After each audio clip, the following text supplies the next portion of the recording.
Hundreds of persons have realised that visualising is an Aladdin's lamp to him with a mighty will.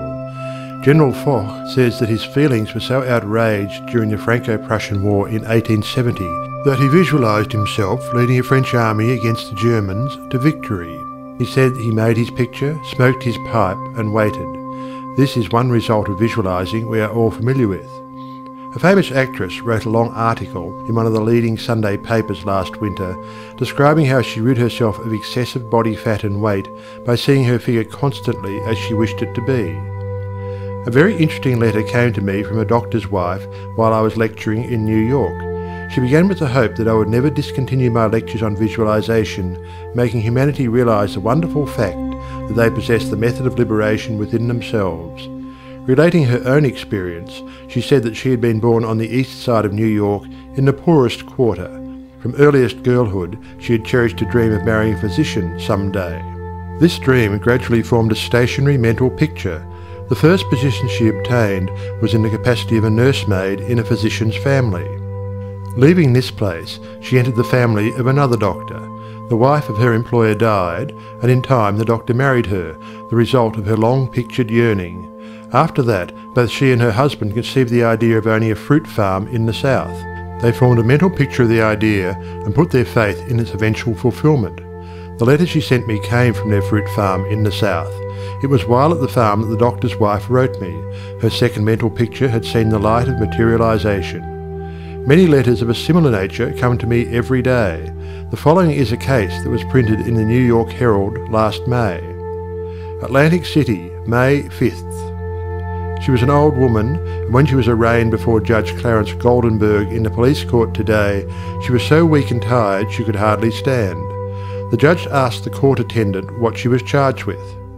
"Stealing a bottle of milk, Your Honour," repeated the officer. "She took it from the doorstep of a downtown cottage before daybreak this morning." "Why did you do that?" Judge Goldenberg asked her. "I was hungry," the old woman said. "I didn't have a cent in the world and no way to get anything to eat except to steal it. I did not think anyone would mind if I took a bottle of milk." "What's your name?" asked the judge. "Weinberg," said the old woman. "Elizabeth Weinberg." Judge Goldenberg asked her a few questions about herself.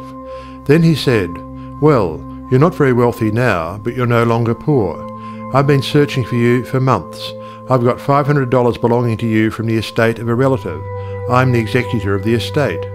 Judge Goldenberg paid the woman's fine out of his own pocket and then escorted her into his office, where he turned the legacy over to her and sent a policeman out to find her a lodging place. I learned later that this little woman had been desiring and mentally picturing $500, while all the time ignorant of how it could possibly come to her, but she kept her vision and strengthened it with her faith. In the recent edition of Good Housekeeping, there was an article by Addington Bruce entitled "Stiffening Your Mental Backbone." It is very instructive and would benefit anyone to read it. He says, in part, "Form the habit of devoting a few moments every day to thinking about your work in a large, broad, imaginative way, as a vital necessity to yourself and a useful service to society." Huntington, the great railway magnate, before he started building his road from coast to coast, said that he took hundreds of trips all along the line before there was a rail laid.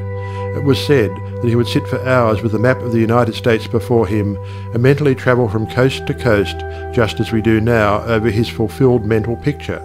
It would be possible to call your attention to hundreds of similar cases.